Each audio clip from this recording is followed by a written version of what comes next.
नमस्कार, बहुत स्वागत है आपका। मैं हूं रेनू। सबसे पहले बात करेंगे बागेश्वर धाम के धीरेन्द्र कृष्ण शास्त्री को मध्य प्रदेश संत संघ का समर्थन मिला है। मध्य प्रदेश संत संघ ने एक बैठक की और इसमें धीरेन्द्र शास्त्री को समर्थन देने का प्रस्ताव पास किया गया। इस पुजारी संघ में प्रदेश के 50,000 से ज्यादा पंडित जुड़े हुए हैं और जैसा कि आपको मालूम है कि इनके बयानों को लेकर इस समय राजनीति हो रही है, तो पंडित धीरेन्द्र शास्त्री को पुजारी संघ ने समर्थन दिया है और इस संघ में तकरीबन 50,000 से भी ज्यादा पंडित जुड़े हुए हैं।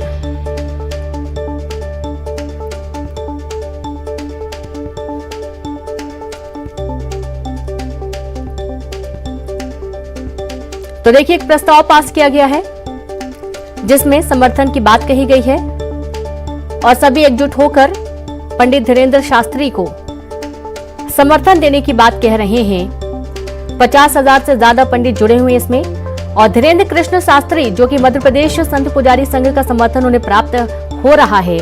अब देखा यह गया है कि पिछले कुछ दिनों से लगातार, चाहे मध्य प्रदेश में हो चाहे छत्तीसगढ़ में हो, उनके बयानों की वजह से लगातार राजनीति के केंद्र में भी आते जा रहे हैं और कई विशेष पार्टियां जो कि उन पर निशाना भी साध रही हैं।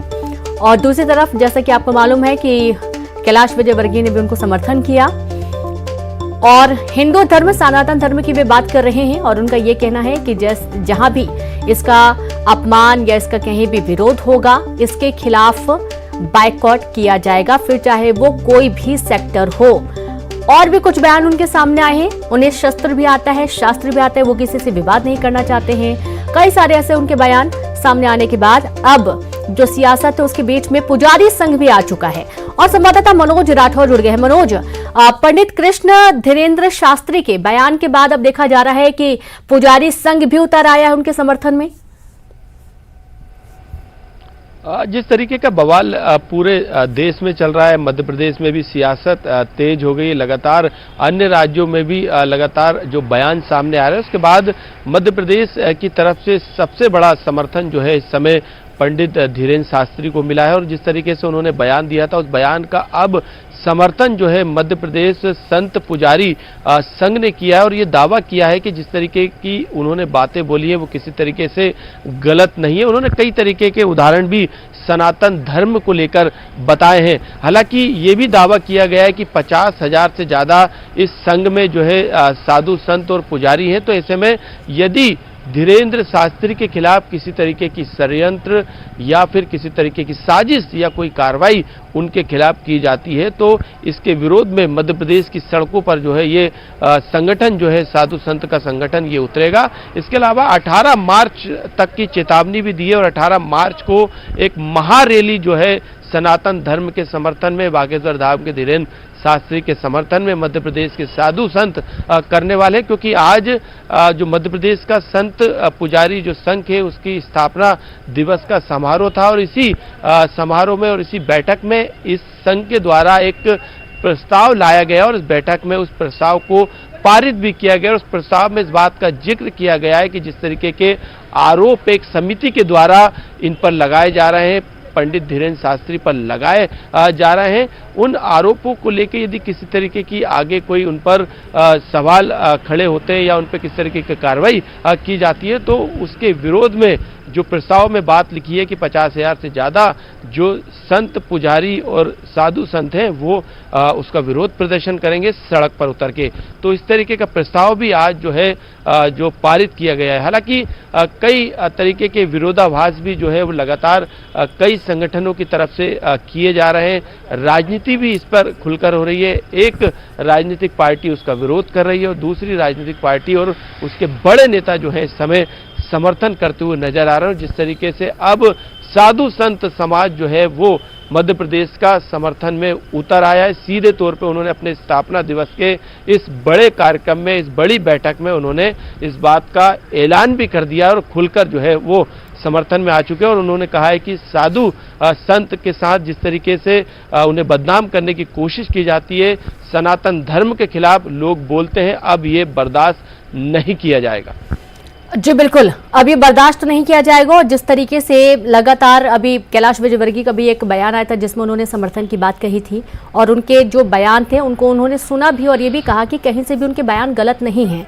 छत्तीसगढ़ भी वे पहुंचे, वहां पर भी उन्होंने कई लोगों के सवालों के जवाब दिए। लगातार राजनीति में आते जा रहे हैं, राजनीति का एक केंद्र बिंदु टाइप का बनते जा रहे हैं और पूरे देश में इनके बयानों को लेकर चर्चाएं जोरों पर हैं। अब सबसे बड़ी बात यह है मनोज कि उन्होंने किसी भी तरीके से ऐसा कुछ भी विवादित बयान नहीं दिया है। अपने धर्म के लिए हर कोई आगे बढ़कर बात करता है। उन्होंने यही बोला कि उन्हें हिंसा नहीं चाहिए, उन्हें शांति ही चाहिए, सभी धर्म एक हैं। लेकिन उसके बावजूद ही क्यों ऐसा हो रहा है कि राजनीति होती जा रही है उनके बयानों को लेकर? यदि अपने पक्ष में कोई बात कर रहा है तो वो गलत कहां से है? जी बिल्कुल, बात सिर्फ इतनी सी थी कि अंधविश्वास का उन पे आरोप लगा है कि वो जिस तरीके की बातें करते हैं और जिस तरीके से चिट्ठी लिखते हैं वो कहीं ना कहीं एक अंधविश्वास को समिति ने माना है। ये समिति के आरोप है, ये किसी व्यक्ति विशेष के आरोप नहीं है। वहीं से पूरा ये विवाद शुरू हुआ और यही कारण है कि अब इस पे मध्य प्रदेश में भी जो है राजनीति शुरू हो गई और इस तरीके के उनके बयान को लेकर, उनकी इस तरीके की बातों को लेकर अब एक पार्टी की तरफ से विरोध भी किया जा रहा है। लेकिन क्योंकि पूरा मामला सनातन धर्म से जुड़ा है, उनका ये दावा है कि मैं सनातन धर्म का प्रचार करता रहूंगा, क्योंकि उन्होंने खुली चुनौती भी उस समिति को दी है कि वो जिस तरीके के आरोप लगा रहे, यदि वो सामने आना चाहते हैं तो वो आके मेरे सामने आए, ये मैं खुली चुनौती दे रहा हूं। लेकिन बात तो वही है ना मनोज, की बातें बात वही है कि बाकी धर्मों में भी देखा जाता है कि झाड़ फूक करवाई जाती है, भूत भगाए जाते हैं। बागेश्वर धाम के पंडित धीरेन्द्र शास्त्री के समर्थन में अब मध्य प्रदेश संत पुजारी संघ आ चुका है। आप देख सकते हैं यहाँ पे तमाम जो साधु संत हैं, यहाँ पर उन्होंने एक बैठक की। स्थापना दिवस समारोह में उन्होंने इस बैठक में एक प्रस्ताव पारित किया। ये प्रस्ताव की कॉपी है जिसमें उन्होंने कहा है कि यदि किसी तरीके का षड्यंत्र रचा जाता है या किसी तरीके की कार्रवाई होती है तो उसके खिलाफ मध्य प्रदेश के सभी साधु संत पुजारी जो है सड़कों पे उतरकर उसका प्रदर्शन करेंगे। और हमारे साथ आप देख सकते हैं यहाँ पे तमाम संत पुजारी संघ के जो पदाधिकारी वो मौजूद हैं। नरेंद्र दीक्षित जी मौजूद हैं, हम उन्हीं से बात करेंगे। प्रदेश जो संत पुजारी संघ के अध्यक्ष हैं, क्या प्रस्ताव पारित किया आप लोगों ने? देखिए, हमारे सुनने में आया कि धीरेन्द्र कृष्ण शास्त्री जी के ऊपर कोई समिति पीछे पड़ गई है। उनका कहना है कि वो अंधविश्वास फैला रहे हैं।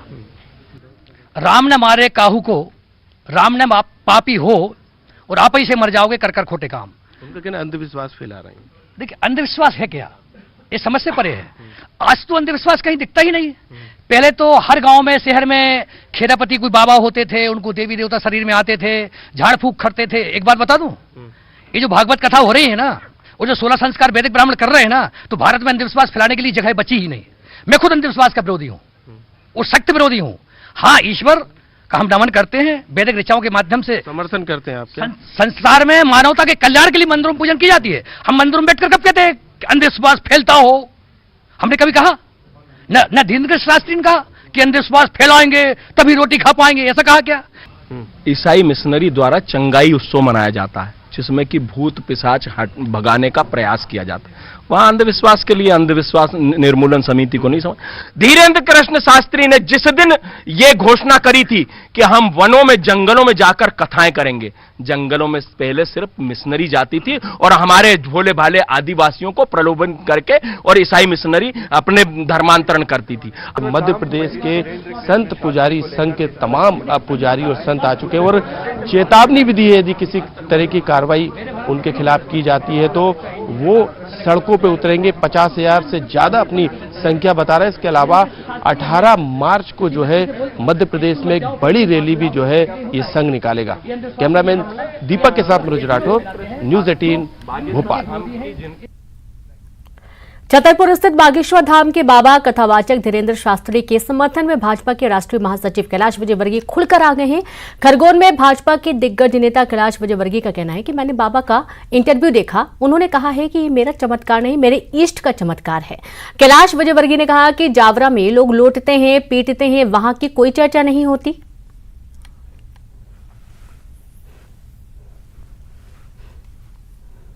देखा है, उन्होंने कहा मेरा चमत्कार कुछ भी नहीं है, मेरे इष्ट का चमत्कार है। मुझे हनुमान जी पे विश्वास है, मुझे सन्यासी बाबा पे विश्वास है और उनकी कृपा से सब कुछ होता है। मैं कुछ भी नहीं, मैं तो उनका छोटा सा साधक हूँ। इसलिए ये इस प्रकार के उनके पर आरोप लगाना मिथ्या है। और सनातन धर्म में ऐसे बहुत सारे लोग हैं जहाँ कोई ये क्यों नहीं बोलता है कि जावरा के अंदर बहुत सारे लोग वहाँ पर लौटते हैं, पीटते हैं, उनके बारे में कोई चर्चा नहीं करता है। और एक महात्मा जी के सामने, हिंदू महात्मा है वो, उनके सामने इस प्रकार की कोई घटना होती है तो उस पर लोग प्रश्न चिन्ह उठाते हैं। आज तक किसी ने जावरा के दरगाह पर किसने प्रश्न चिन्ह उठाए? तो वहीं छत्तीसगढ़ में धर्मांतरण पर जारी सियासत के बीच बागेश्वर धाम वाले बाबा पंडित धीरेन्द्र शास्त्री के बयान पर मंत्री कवासी लखमा ने पलटवार किया। रायपुर में पंडित धीरेन्द्र शास्त्री ने धर्मांतरण पर बड़ा बयान दिया था, जिसको लेकर पंडित धीरेन्द्र शास्त्री को मंत्री कवासी लखमा ने बड़ी चुनौती दी। मंत्री कवासी लखमा ने कहा कि पंडित धीरेन्द्र शास्त्री राज्य में हो रहे धर्मांतरण साबित कर दे तो मैं राजनीति छोड़ दूंगा, और अगर ऐसा नहीं हो रहा है तो उन्हें पंडिताई छोड़नी होगी। मंत्री ने कहा कि कांग्रेस सरकार में धर्मांतरण नहीं हुआ। उन्होंने कसम खाते हुए कहा कि पंडित धीरेन्द्र शास्त्री उनके साथ बस्तर चले और धर्मांतरण साबित कर दें तो मैं राजनीति छोड़ दूंगा। लोग कहते गुरुजी जहां जाते भड़काऊ बातें करते। अरे हम भड़काऊ बात नहीं करते, हम सनातनी हिंदू हैं, हिंदुत्व की बात करते हैं। और जो हिंदू नहीं वो बुजदिल है। और छत्तीसगढ़ वाले पागलों से भी कहेंगे यहां पर भी बहुत धर्म परिवर्तन हो रहा है, अब जगना पड़ेगा हम लोगों को। और तुम चिंता मत करो, हम तुम्हारे साथ हैं और बागेश्वर बालाजी का हाथ है। हम पूरा सत्य के साथ, कसम के साथ, अगर महाराज हो, पंडित हो, मेरे साथ आए बस्तर में, अगर कल परसों अगर कोई धर्मांतरण होता है तो मैं राजनीति छोड़ देगा, वो पंडित छोड़ दे। और इन्हीं को, ऐसी पंडित लोगों को नागपुर में इसको सुनौती दिया गया है। अभी कोर्ट में जाने वाला है, उस समय पता चलेगा ये पंडित क्या है, सही पता चलेगा। और खबर ग्वालियर से, जहां बॉक्सिंग के राष्ट्रीय खिलाड़ी से छेड़खानी का मामला सामने आया। 14 साल के नेशनल प्लेयर से हुई छेड़छाड़। बदमाशों ने बंदूक दिखाकर धमकाया। प्लेयर प्रैक्टिस के बाद घर जा रही थी और इसी दौरान इस घटना को अंजाम दिया गया। झांसी रोड थाना पुलिस ने देर रात एफआईआर दर्ज की। 3 आरोपियों के खिलाफ मामला दर्ज किया गया है। बड़ी खबर है ग्वालियर से, जहां पर खिलाड़ी के साथ छेड़खानी का मामला सामने आया। 14 साल की जो राष्ट्रीय खिलाड़ी है बॉक्सिंग की, उसके साथ छेड़खानी की गई है।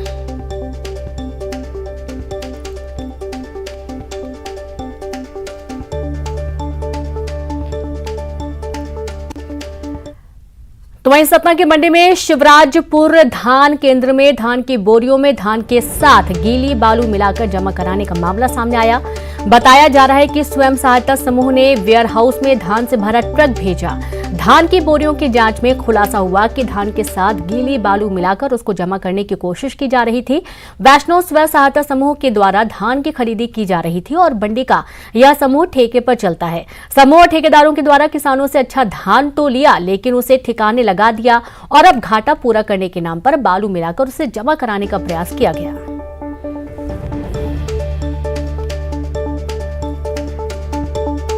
तो धान के साथ बालू की मिलावट का ये चौंकाने वाला मामला सामने आया। संवाददाता शिवेंद्र जुड़ गए हैं। शिवेंद्र, बालू मिलाकर धान जमा करने का मामला सामने आया, जाहिर सी बात है कि इससे तोल बढ़ेगी और एक बड़ी गड़बड़ की खुलासे की बात सामने आ रही है।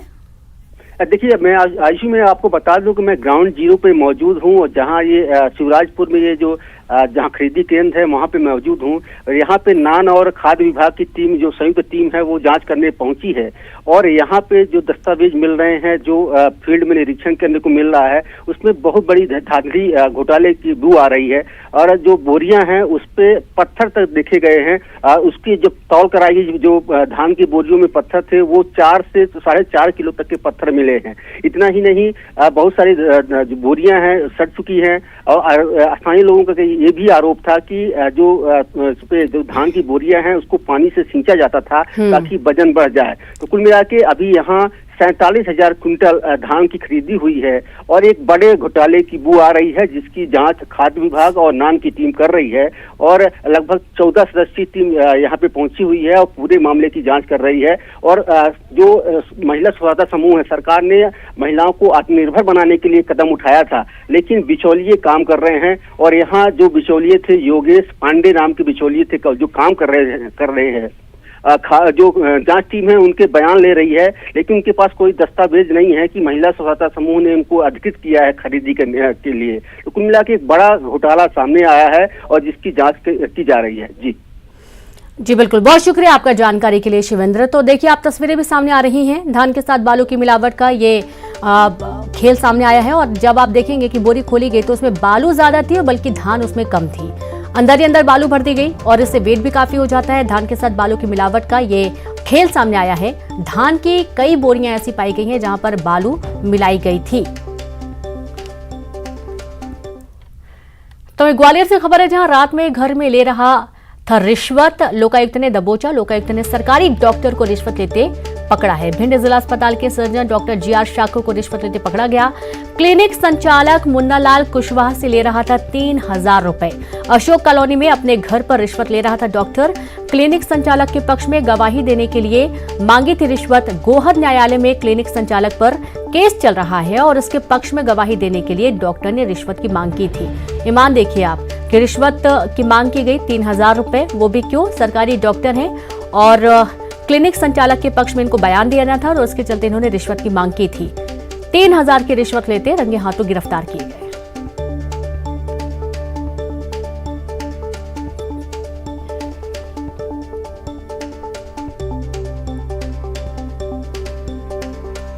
तो अशोक कॉलोनी में अपने घर पर रिश्वत ले रहा था डॉक्टर। क्लिनिक संचालक के पक्ष में गवाही देने के लिए रिश्वत की मांग की गई थी और जब लोकायुक्त की टीम ने पूरा प्लान तैयार किया, उस दौरान 3000 की रिश्वत लेते डॉक्टर को रंगे हाथों पकड़ा गया है। पूरी खबर ग्वालियर से है।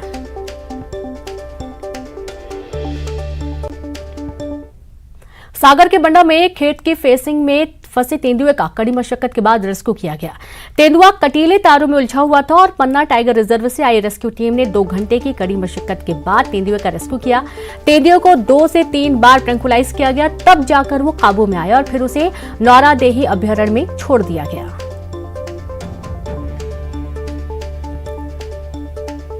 तो तेंदुए का रेस्क्यू ऑपरेशन 2 घंटे तक चलता रहा। काफी मशक्कत के बाद इसे रेस्क्यू कर नारादेही अभयारण्य में छोड़ा गया।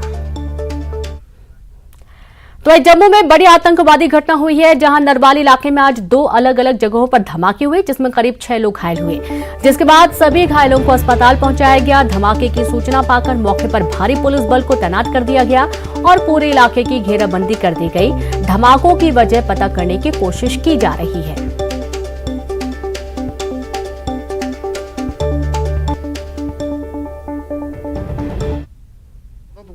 क्या वो धमाका जो उधर जाके हुआ है, वो मेरे से कोई 100 फुट आगे जाके हुआ है। अच्छा, तो कितना बड़ा धमाका? बड़ा धमाका, बड़ा जोरदार था। हमने सोचा कोई टंकी फट गई या टायर फट गया, लेकिन जब धुआं देखा मैं टायर नहीं फटा, कुछ और हुआ होगा। जब उधर से बंदे आए तो उन्होंने बताया कि ऐसे ऐसे कोई इधर बंदे इंजर हो गए हैं, तो कोई बम फटा है।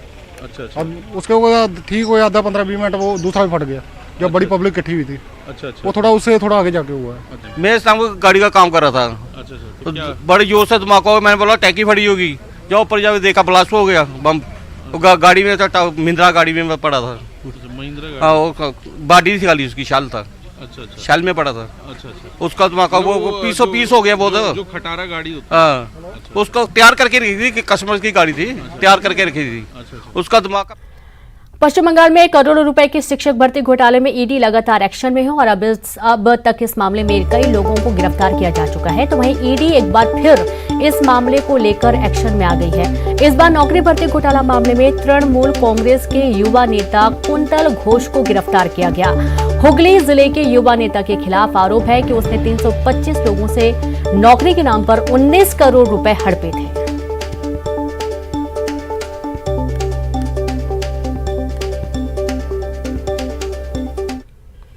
और इसी के साथ इस बुलेटिन में इतना ही। नमस्कार।